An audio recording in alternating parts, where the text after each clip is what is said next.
Okay, once again, we're here in Atlanta, Georgia. My first real, I've gone through Atlanta. Come on in, Dorothy. Uh, just through the airport, which is like bigger than the town I grew up in. But this is the first time I've been here and spent any time. Right. There's a lot of trees here. In Atlanta? Yeah.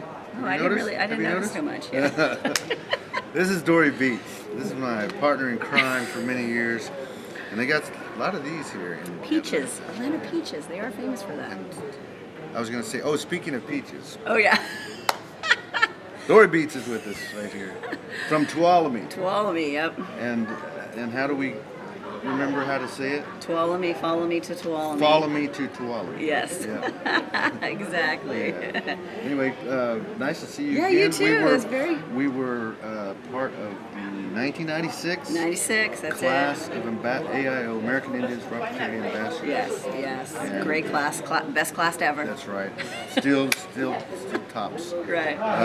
My evil twin, Laura Harris, if she's listening. No. Yeah, I think, Laura? And you better Facebook us. Yes. Especially now that we're giving you props, because really, when you look at not only class of 96, but other people who have been involved in the program, Yeah. I mean, you see them here. Yeah, there's a lot of them, yeah. And, Some movers and shakers definitely in Indian country. Yeah, and so you see that, the program was really designed to be able to balance, cultural values, Yes. the core cultural values, Yes. with, leadership into the future. Right. And so we're seeing it come Right. to I know. fruition. Isn't that great? I know. They're here. They're here, Laura. They're here, Yeah. LaDonna. You guys did a great job and Yep. continue to do a great job. Yes. Awesome program. And also, you're into some very important work as well.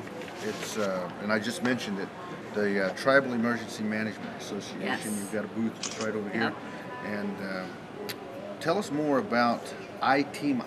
ITEMA really came out from a group of tribal folks who have been kind of boots on the ground, emergency management. Literally. Last year at Tuolumne, we had to deal with the third largest wildfire in the state of saw that. California, which was the Rim Fire. But there are a lot of phenomenal programs out there, and as indigenous or native groups and our lands, our communities, we're pretty good at surviving stuff, right? We've survived a lot of stuff, a lot of disasters, whether they were man-made or natural. We're good at that, but what's happening is there's this movement to create kind of more focalized, more organized emergency management programs. And so ITEMA came from a group of folks across the country, tribal folks that said, hey, we need to create an association that can help kind of gather those issues and thoughts and create a group of us that can go out and help each other during the event.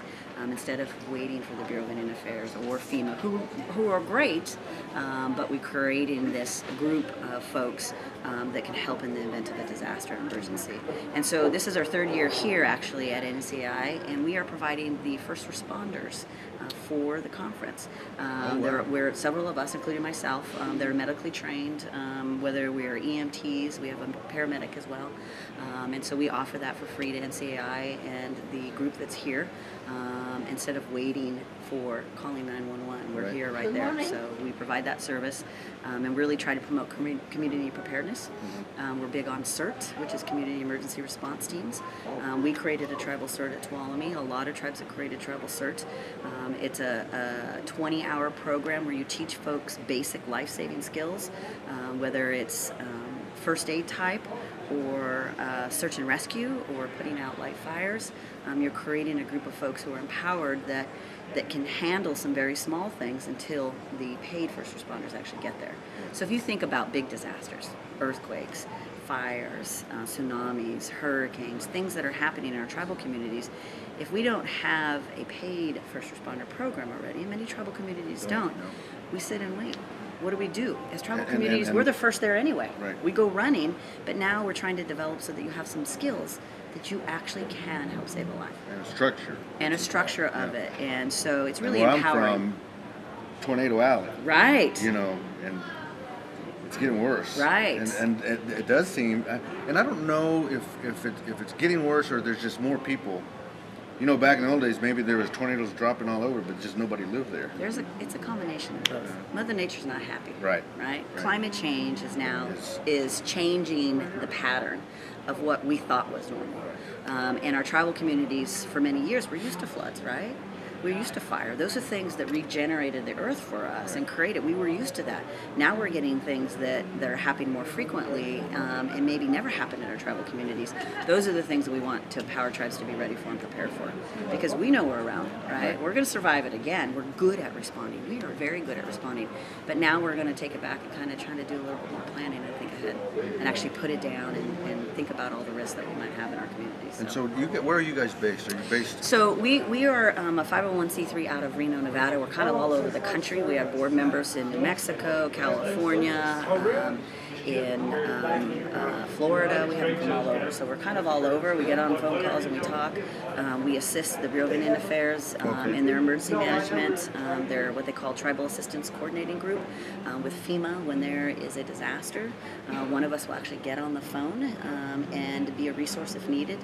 We do have a toll-free 24/7 number. It is 1-855-NDN-9111, and so you can call that and someone will answer. We can help with, from the simplest things to just putting you in touch with the local folks that might be able to assist you, or national folks as well. So it's a networking and creating that, and our goal really is to empower tribal communities and get them prepared. So, awesome. Yeah, excited about it. And it's iTEMA.org. iTEMA.org, correct. That's TEMA, iTEMA.org. Yeah, so. And the phone number is 1-855-NDN Yep. 9111. Right. You like that? I like that. That's good. That's good. Yeah. Okay, and so I think you covered the why, the I. Yeah. You covered that pretty well. Yeah. Okay. And we also, you'll find else? some information on our website that talks about the different programs that we do, from coming out and just speaking to tribal councils about the importance of emergency management. FEMA's doing a great job with trying to educate tribal members. Actually, on Sunday, they had a tribal leadership emergency management. FEMA has a phenomenal Indian tribal-specific emergency management kind of curriculum. And if you get a chance and you haven't gone through that, go to it. You can go to EMI. You can look for when they're locally near you. A lot of tribes will host those. It's a great kind of first base to kind of understand what am I having to deal with, and it's amazing how a lot of tribal communities don't have full-fledged emergency management programs, and others are just phenomenal. We talked about hurricanes, and I see my dear friend on the other side, Mr. John Berry from Quapaw Tribe, who is no stranger to disasters. We love disasters. Yeah, He's the master. He is the master of disaster. We create disasters. In fact, John, you got a few minutes? Sure. Come on in. Okay. I'll- But wait a minute. Wait Okay. a minute. Well, I can't let you go without. Oh, you're going to tell the without story? thanking you once again. Oh, I thought you were going to tell the well, story. No. I am going to tell you this. I am going to tell the story, and because this is one of the great moments of Native American calling. It was, Right. It was April Fool's. It was about 1997, 98, Yeah. something like that. But we were doing. Clinton was in office. We were doing this spoof show on April Fool's Day, and we decided that we were going to do a spoof about did you know they were Native American? And so we started going to. We had a guy on who was pretending to be Bono from U2, and his story was that his father was a member of the Buffalo Bill Wild West show that came to Ireland. Or his grandfather. His grandfather, yeah. So his whole pitch was, I'm a quarter Mandan Hidatsa. Damn it! And so we went through this list, and so now we have a call. We said, you're not going to believe this. We have a call right now that we're getting. It's Monica Lewinsky. And so before the show, I said, who are we going to get to play Monica Lewinsky? I was like, I know just the person who can play. I got a phone call. That morning, I was like, Dore, I need a big favor. It's only going to take about 10 minutes. She's like, what? And I told her, I said, we're doing this spoof. I need you to play Monica Lewinsky. and she pulled it off. Yeah. With flying colors. It was You doing purses now? Yeah. No, it was lipstick. I had a line of lipstick. Yeah. You'll have to go back and listen to the audio. It's. But the catch was that what really attracted Clinton, because remember back then he at a town hall meeting, he mentioned that he had Cherokee heritage when he was on the campaign trail. Remember, he said he had, and then so Monica was part Cherokee as well.